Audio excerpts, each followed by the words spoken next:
हाम्रो शरीरमा जब टक्सिनको मात्रा बढ्छ यानी विषालु पदार्थहरूको मात्रा बढेर जान्छ तब हामीलाई घातक भन्दा घातक रोगहरू लाग्ने गर्दछ, जस्तै क्यान्सर र अन्य विभिन्न किसिमका फ्लू, भाइरल अट्याकहरू, विभिन्न किसिमका रोगहरू लाग्ने गर्दछ।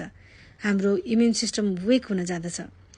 हामीले हाम्रो शरीरमा भएका विषहरूलाई हटाउनु पर्दछ, फ्लश गर्नु पर्दछ, जसको लागि हामीले विभिन्न किसिमका नेचुरल रेमेडीहरू हामीले चाहिँ प्रयोग गर्नुपर्दछ, उपयोग गर्नुपर्दछ।